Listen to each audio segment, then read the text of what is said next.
여러분, 감사는 결단입니다. 성경이 이야기하는 감사는 감사를 하기로 결단하는 것이 성경의 감사였습니다. 자, 우리가 주로 감사할 때는 무엇 때문에 감사하는 일이 있나요? 원래 좋은 일이 많았습니다. 감사합니다. 원래 가정 지켜주셔서 감사합니다. 원래 굶어 죽지 않게 살 수 있도록 해주셔서 감사합니다. 힘들고 어려운 가운데서도 우리가 집에서 쫓겨나지 않고 페이먼트를 하게 돼서 감사합니다. 너무 좋은 모습입니다. 감사를 감정적인 요소나 기분에 의해서 생각할 때가 많이 있다는 것입니다. 그런데 이 자연적인 마음 속에는 감사가 극히 제한적입니다. 아담과 하와의 범죄 이후에는 우리의 마음에 가시와 엉겅퀴가 자라나게 되고, 그래서 그것이 나 자신을 찌르게 되고 다른 사람도 찌르게 됩니다. 그래서 자신을 보지 못하죠. 원망하고 불평하게 만들어줍니다. 이런 마음은 환경으로 우리가 쉽게 돌립니다. 내가 감사할 수는 없는 환경에 살아간다고 생각을 하고, 불평하게 되고 그것은 곧 불공평하다는 생각으로 연결이 되어지게 됩니다. 불공평하면 감사를 할 수가 없죠. 내가 누구보다 더 어려운데, 내가 아픈데 무슨 감사를 할 수 있다는 말인가? 자, 이런 생각이 계속해서 자리를 잡게 되면 매사에 자신이 없어지게 됩니다. 그리고 자기 자신도 싫어지게 되죠. 때론 우울해지고 답답해지기 시작합니다.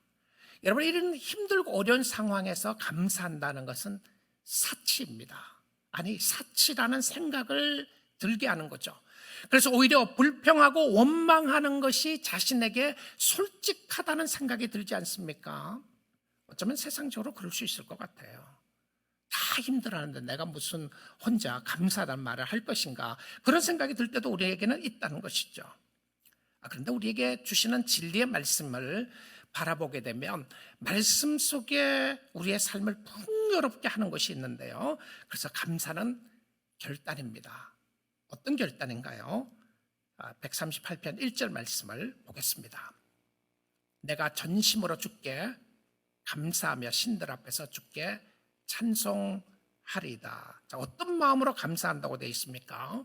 내가 전심으로 주께 감사하며. 자, 시편 138편의 시작이 내가 전심으로 주께 감사한다라고 이야기를 하고 났어요. 그의 환경에 대한 이야기가 없습니다.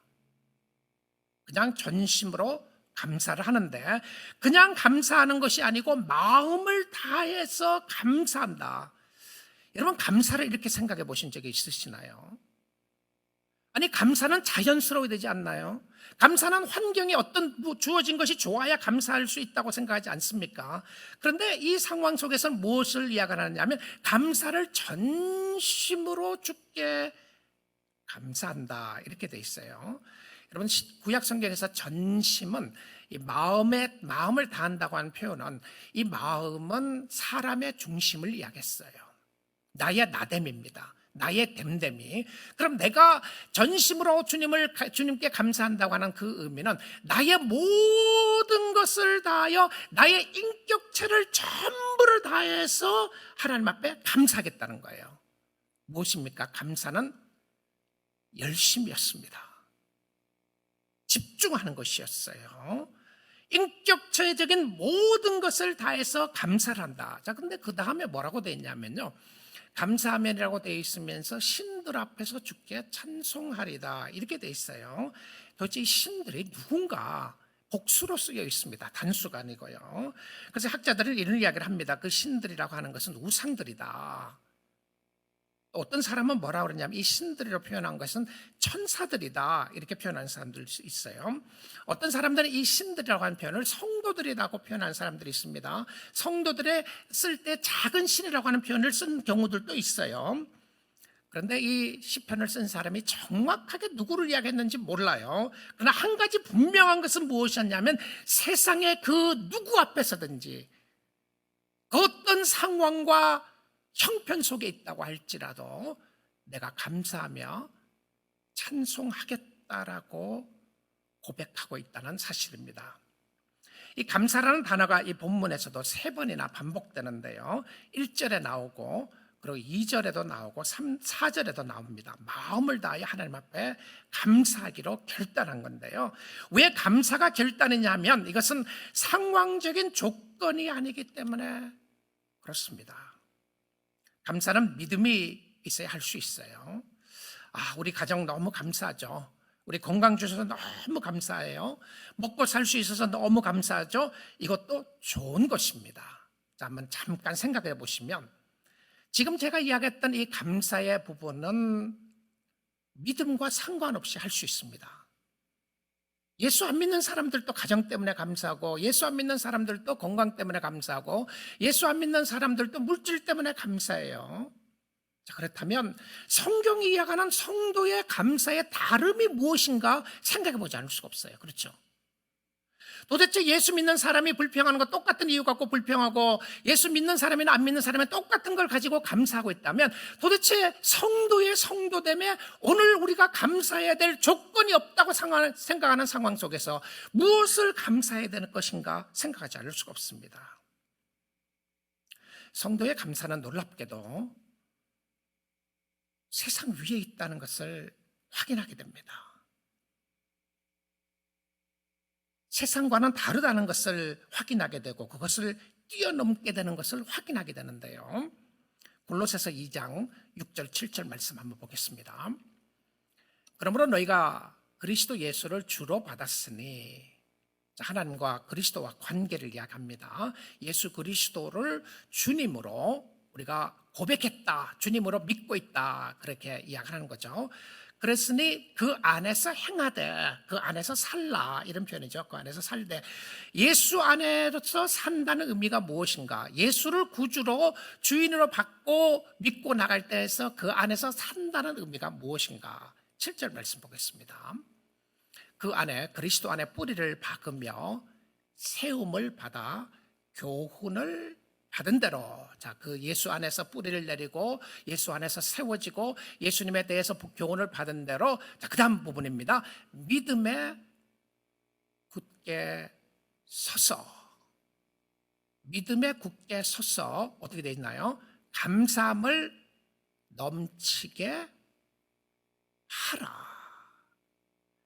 믿음에 굳게 서서 감사함을 넘치게 하라. 감사가 뭔지 압니까? 감사는 믿음과 관계가 있는 것이었습니다.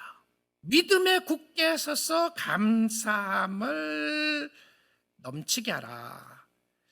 여러분, 이렇게 이야기합니다. 믿음에 굳게 서 있으면 감사함이 넘치게 될 것이다. 그렇게 안 돼 있어요.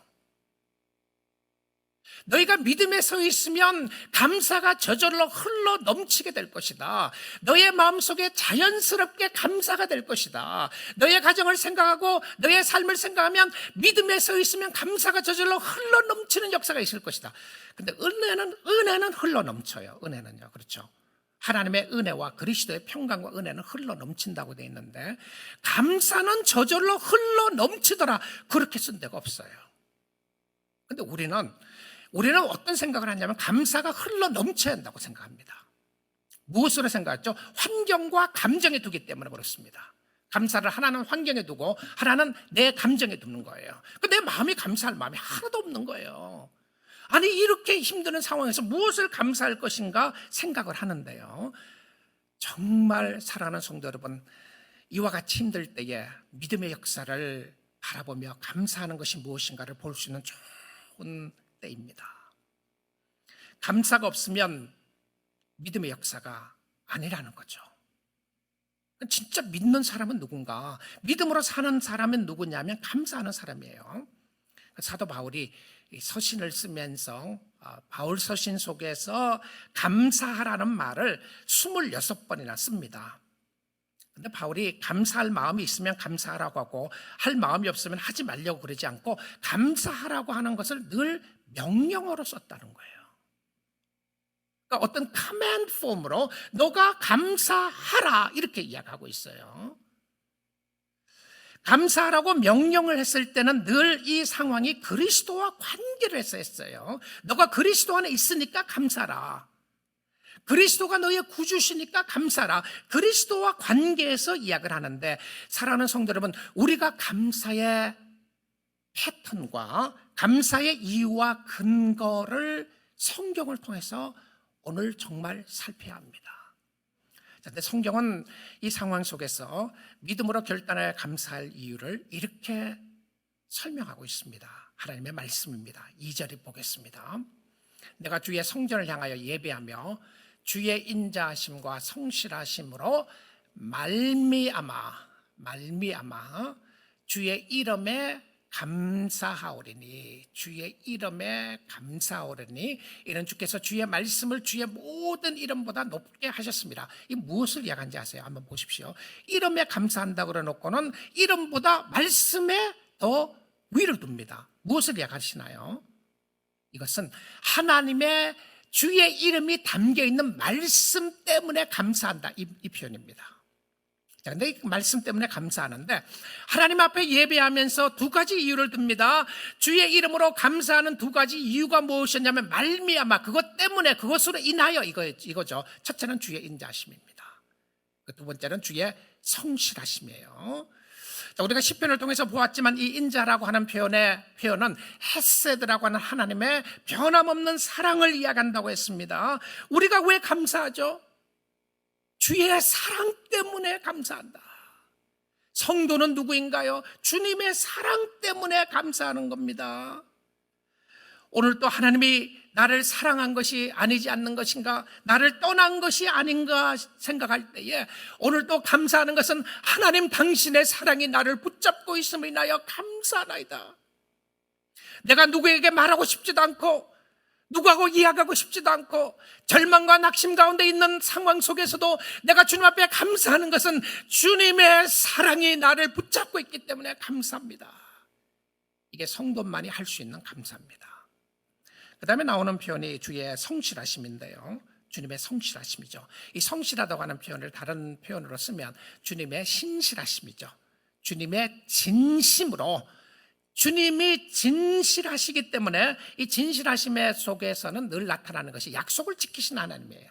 약속을 지키시는 하나님이기 때문에 감사한다. 이 시편 기자는 두 가지를 이야기합니다. 감사하는 이유가 주의 인자하심과 주의 성실하심. 자, 우리는 감사의 조건을 두 가지로 봅니다. 하나는 감정적인 거고 하나는 환경적인 것으로요. 그리고 이 감정적인 것은 자연스러워야 한다고 생각을 하고요, 환경적인 것은 내가 원하는 대로 환경이 풀려야 감사할 수 있다고 생각합니다. 오늘 같은 때에, 이와 같은 때에 정말 우리가 다시 한번 신앙을 확인해야 될 것은 세상 사람들과 다른 것이 무엇이었냐면, 우리만이 감사할 수 있는 그 은혜와 축복은 무엇이었냐면 주님의 사랑과 주의 성실하심 때문이었습니다. 우리 그런 찬송 있죠. 하나님 한 번도 나를 실망시킨 적 없으시고. 정말로요? 정말 하나님이 여러분 한 번도 실망 안 시켰나요? 저는 그 첫 단어만, 그 문장만 생각하면 솔직히 하나님 실망시킨 적 너무 많잖아요. 그렇지 않나요? 하나님, 내가 하나님에 삐졌습니다. 하나님, 그럴 수 없어요. 어떨 때는 표현하고 어떨 때 표현 안 하더라도 여러분, 왜 하나님을 잘 안 믿으려고 그러세요? 잘 안 믿어주시죠? 왜 그러세요? 믿는다고 고백을 하는데 실질적으로 어렵고 힘들면 왜 안 믿어져요? 하나님 실망했습니다. 아닙니까? 하나님, 당신 나 그럴 수 없어요. 나에게 내가 그래도 이렇게 주님을 믿으려고 그러는데 당신 그럴 수 없습니다. 하나님 나를 한 번도 실망 안 시켰다고요? 올 한 해 한번 돌아보십시오. 실망시킨 적이 얼마나 많았습니까? 여러분, 뜻대로 안 됐기 때문에 하나님 앞에 원망한 적이 얼마나 많았나요? 불평했잖아요. 또 하나님의 뜻에 맞지 않는다고, 내 뜻대로 되지 않는다고 너무 힘들었잖아요.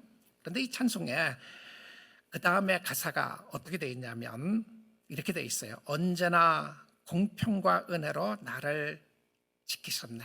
할렐루야입니다. 하나님이 실망시킨 게 내 뜻이 아니라 하나님이 실망 안 시킨 부분은 무엇이었냐면 그는 언제나 공평과 은혜로 나를 지키셨네. 불공평하다고요? 그렇죠, 세상적으로 보면. 그런데 하나님은 여러분을 공평과 은혜로 오늘도 지키고 계십니다. 2절입니다. 지나온 모든 세월들 돌아보아도 그 어느 것 하나 주의 손길 안 미친 것 전혀 없네. 할렐루야죠. 오 신실하신 주, 오 신실하신 주. 여기 하나님의 성실하심을 찬양합니다. 내 너를 떠나지도 않으리라, 내 너를 버리지도 않으리라 약속하셨던 주님, 그 약속을 지키사 이후로도 영원토록 나를 지키시리라 확신하네. 하나님 꽉 붙잡고 있습니다. 예레미야 애가 말씀 보겠습니다. 3장인데요. 이 에레미야 예가 속에 놀라운 하나님의 은혜 말씀이 담겨져 있죠. 3장 22절입니다. 여호와의 인자와 긍휼이 무궁하심으로, 여호와의 인자와 긍휼이 무궁하심으로 우리가 진멸되지 아니함이니이다. 죽어야 되는데 안 죽는 거예요. 왜 그러냐면 하나님의 사랑과 하나님의 mercy, 하나님의 사랑과 하나님의 자비하심 때문에 진멸하지 않는다, 이런 것이죠. 자, 그 다음 23절 보겠습니다. 이것들이 아침마다 새로우니 주의 성실하심이 크시도소이다. 지금 언제 이 찬양을 부른다고요? 환경에 다 좋았던 성전을 건축하고 난 이후에 그들이 돌아와서 하나님을 찬양하면서, 하나님 그렇습니다, 70년 동안 우리가 바벨론의 포로 생활 가운데 있었지만 70년 후에 돌아와서 우리의 집을 건축하고 성전을 건축하고 하나님 당신을 보니까 주의 성실하심이 크심이니이다. 아니었습니다. 배경이 그때가 아니었어요. 여전히 힘들고 어려운 상황 속에서도 하나님의 인자와 긍휼하심이 아침마다 새로우니 주의 성실하심이 크시도소이다. 오늘 여러분의 심령 속에, 여러분의 가정 속에 오늘도 여러분을 잡고 계시는 분이, 환경과 상황이 어떠한 일이 힘들고 어렵게 지나간다고 할지라도 여러분을 잡고 계시는 분이 세상이 아니고 환경이 아니고 정부가 아니고 코로나 백신이 아니고 하나님이신 줄 믿습니다. 하나님이신 줄 믿어요. 코로나 백신 나오면 정말 모든 거 다 감사하고, 여러분 세상적으로 지난번처럼 그전에 이런 일이 없었을 때처럼 다 돌아서게 되면 다 감사하고 지금부터는 더 감사할 것이라고 생각하시나요? 착각입니다. 또 불평할 거 너무 많을 거예요. 이거 안 된다, 저거 안 된다, 왜 이러냐, 이런 불평할 거, 저 자신을 보아도 엄청나게 많을 거라 생각이 듭니다. 그런 상황 속에서 하나님이 우리에게 주시는 말씀은 무엇이었냐면 주의 성실하심이 크시니이다. 오늘 주님을 바라보며 감사할 수 있기를 원합니다. 자, 그런데 이 말씀을 주시면서 24절에 이렇게 말씀하고 있습니다. 내 심령에 이르기를 여호와는 나의 기업이시니. 그러니까 전부 다 이 감사가, 감사하라고 하고 나서 전부 다 뭐냐면 하나님과 관계를 회복하는 사람에게 있었던 감사였습니다. 여호와는 나의 기업이시니 그러므로 내가 그를 바라리라 하도다. 여호와가 나의 기업이시니 내가 그를 기다린다는 거죠. 소망한다는 겁니다. 갈망한다는 거예요. 여호와가 나의 기업이시니. 환경에 대한 이야기는 없어요. 그 다음에 25절입니다. 기다린 자에게나 구하는 영혼들에게 여호와는 좋으시도다. 누구에게요? 기다리는 자들에게나 구하는 영혼들에게, 하나님을 기다리고 하나님을 사모하고 하나님을 찾고 있는 사람들에게 여호와는 선하시도다. 정말 좋은 말씀이 있죠. 26절입니다. 사람이 여호와의 구원을 바라고 잠잠히 기다림이 좋도다. 할렐루야죠. 아멘이시죠. 여호와의 구원을 바라고 잠잠히 기다림이 좋도다. 주님 때문이었습니다. 노래 부를 수 있는 상황이 아니었습니다. 감사할 수 있는 상황이 아니었어요. 근데 좋으신 하나님을 만나게 됩니다. 좋으신 하나님을 기다리게 됩니다. 그 신실하심을 확인시켜 주시고 그 주님을 바라보는 거예요. 사랑하는 성도 여러분, 오늘도 주님의 음성을 들어야 우리는 소망을 얻을 수가 있어요. 우리는 더 나은 세계가 이 땅에 있을 것이라고 바라보고 사는 사람들이 아니라, 오늘은 우리도 주님이 없이는 살 수 없다고 고백하며 사는 사람이 믿음의 사람이었습니다. 우리의 환경이, 상황이 어떤 가운데 있다고 할지라도 예수 그리스도 없이는 살 수 없다고 하는 것이 믿음의 사람이었는데요, 이 믿음의 사람들이 주님을 힘들고 어려운 상황 가운데 바라보는데 그 중에 한 사람이 하박국 선지자였습니다. 불법이 흥행하고 하나님을 믿는 사람들이 어려움을 호소하게 되고 어려움을 당하게 되고 힘든 일을 당하고 있을 때 주님이 주신 메시지가 뭐냐면 믿음으로 살아라는 거예요. 그 믿음으로 살 수 있는 환경이 아니었어요. 주님 뭐라고 하냐면 믿음으로 살 수 있는 환경이 아니기 때문에 필요한 것은 믿음이라는 거죠. 믿음 없이 다 살 수 있다면, 아무런 언어 없이 여러분 모든 것이 여러분의 생각한 대로 만사형통이 이루어진다면 믿음이 뭐가 필요하겠어요? 근데 믿을 수 없는 환경과 상황 가운데서 믿으라고 이야기를 하면서 이제 바벨론이 쳐들어오는 소리를 듣게 됩니다. 큰일 났습니다. 이 동시대, 비슷한 시대 사람이죠. 예레미야와 또 하박국 선지자 속에서도 나타나는 모습이요. 바벨론이 쳐들어오는, 철거병이 쳐들어오는 소리를, 말굽 소리와 철거병이 쳐들어오는 소리를 듣게 되는 거예요. 그 소리를 듣자마자 하박국 선지자는 입술이 떨리기 시작합니다. 온몸이 슈리블 떨리기 시작했다고 그래요. 얼마나 무서웠겠어요? 떨렸겠습니까? 창자가 흔들린다, 이런 표현을 썼어요. 창자가 뒤틀린다.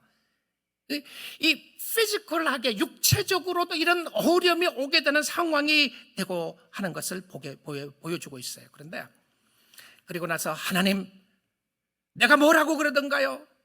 이렇게 하면 안 된다고 그러지 않습니까? 하나님 그럴 수 있습니까? 불법이 흥행하고 어떻게 산다고 말할 수 있겠습니까? 이제 이 소리를 들으면서 나는 죽었습니다. 어떻게 살아란 말입니까? 놀랍게도 성경의 고백은 그것이 아니었습니다. 하박국 선지자가 3장 17절 18절에 이 몸이 떨린다고 하는 말씀이 바로 전에 나오고요. 그리고 나서 나오는 표현이 잘 아는 말씀입니다. 비록 무화과 나무가 무성하지 못하며 포도나무에 열매가 없으며 감람나무에 소출이 없으며 밭에 먹을 것이 없으며 우리의 양이 없으며 외양간에 소가 없을지라도, 여러분 이건 그냥 노래만 부르는 아름다운 시가 아니고요, 현실이었습니다. 지금이 내 인생에서 제일 힘들고 어렵기 때문에 주님을 잘 섬길 수 없다, 만약 그런 표현을 쓰신다면요, 그렇지 않아요. 역사를 보면 믿음의 사람들이 참 어려운 때가 많았습니다. 로마 시대 때는 예수님이 오시고 난 이후에 십자가 못 박혀 돌아가신 때는 어땠습니까? 그 전 시대는 어땠나요? 힘들고 어려울 때는 어땠습니까? 이건 사치가 아니었습니다. 이 먹고 살 상황이 어렵고 힘들게 되는 상황이고요. 하나님의 축복의 모습이, 세상적인 축복이 떠났다고 표현하는 것이 17절입니다. 그러니까 너무 힘들고 어려운 상황이었던 것이죠. 그런데 18절 우리가 잘 아는 말씀이 있습니다. 나는 여호와로 말미암아 즐거워하며 나의 구원의 하나님으로 말미암아 기뻐하리로다. 우리 사랑하는 믿음의 가족 여러분, 우리가 이번 추수감사절에는 이런 믿음을 회복하면 좋겠습니다. 저와 여러분이 정말 이와 같이 힘들고 어려울 때에 나의 기쁨의 근원이 어디 있고 감사의 근원이 어디 있는지를 생각하며 나는 여호와로 말미암아 즐거워하며 나의 구원의 하나님으로 말미암아 기뻐하리로다.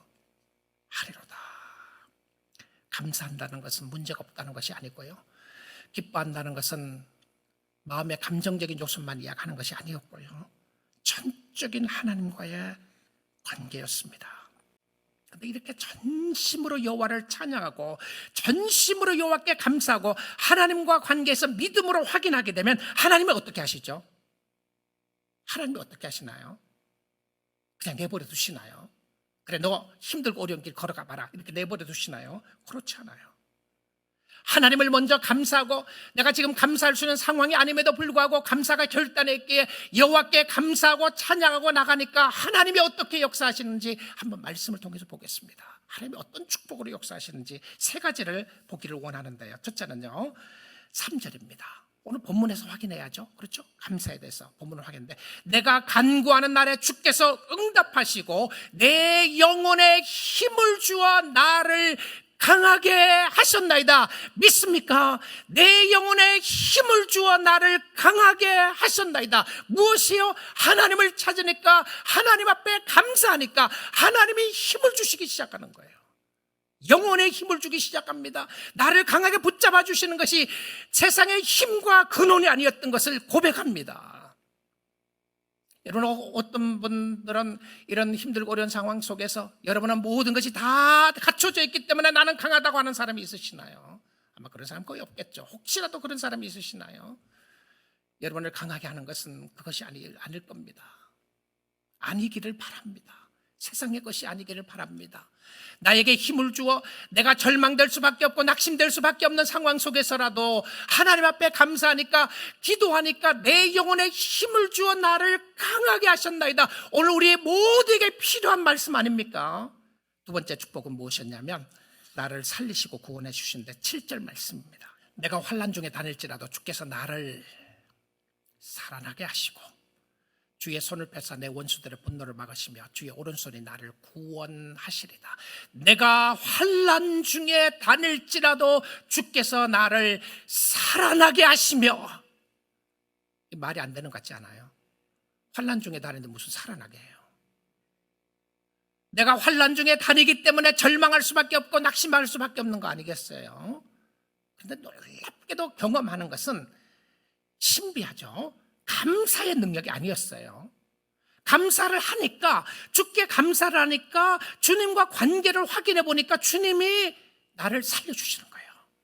나를 살아나게 하시고 주의 손을 펴사 원수들의 분노를 막으시며 어려움을 막아주신다는 거죠. 주의 오른손이 나를 구원하시리다. 능력의 손입니다. 오른손은요, 주의 능력의 손이 나를 붙잡고 있다는 것을 확인하는 거예요. 내가 사망의 음침한 골짜기를 다닐지라도, 내가 환난 중에 다닐지라도, 그렇죠, 지금은 잘 지나가야 합니다. 어떻게 지나가야 돼요? 시간이 지나가면 지나가겠죠. 코로나 사태는 시간이 지나가면 지나가겠죠. 그런데요, 믿음의 사건은 시간이 간다고 지나가지 않아요. 코로나 끝나면 믿음의 사건이 갑자기 믿음이 좋아진다고 생각하시나요? 이제 환난이 끝났으니까 내가 주님을 잘 섬기고 주님을 잘 믿을 거라고 생각하십니까? 아니에요. 주께서 나를 살아나게 하시는 것은 지금입니다. 지금요. 지금 우리가 경험해야 되는 것은 주님의 능력의 손길을 경험해야 할 수 있다는 것이죠. 주를 바라보는 것입니다. 세 번째입니다. 마지막으로 주시는 축복은 무엇을 하시는지 8절 말씀에 한번 보겠습니다. 여호와께서 나를 위하여 보상해 주시리이다. 무엇을 보상해 준다는 말인 것 같아요? 나를 위하여 보상해 주신다. 이 보상해 주신다고 하는 보상이라는 단어가 가마르라고 하는 히브리어 단어인데, 이것은 완전하게 만든다, 이런 표현입니다. 여호와께서 나를 리스토어하게 한다. 여호와께서 회복시켜 주신다. 나를 완전하게 하신다, 이런 표현입니다. 나를 회복시켜 주신다. 여호와께서 나를 보상해 주시리이다. 여호와여 주의 인자하심이 영원하오니 주의 손으로 지으신 것을 버리지 마옵소서. 참 놀라운 하나님의 사랑이요, 은혜입니다. 감사할 수밖에 없는 환경, 아니 불평할 수밖에 없는 환경이라고 할지라도, 감사하고 싶은 마음이 하나도 없는 내 마음이라고 할지라도 내 영혼아 여호와를 찬양하며 여호와께 감사하라고 결단하고 하나님의 관계를 확인하며 믿음 위에 서 있게 되면 하나님이 놀라운 역사로 여러분을 축복해 주시고 인도해 주시고 함께해 주실 줄 믿습니다. 이 어려운 가운데 잘 지나가시고요, 여러분 건강하게 잘 지나가시고 하나님 앞에 온전한 믿음으로 가지고 잘 감사하시고 그 크신 은혜, 사랑, 감사하여 주를 섬기는 여러분이 다 될 수 있기를 주님의 이름으로 축복드립니다.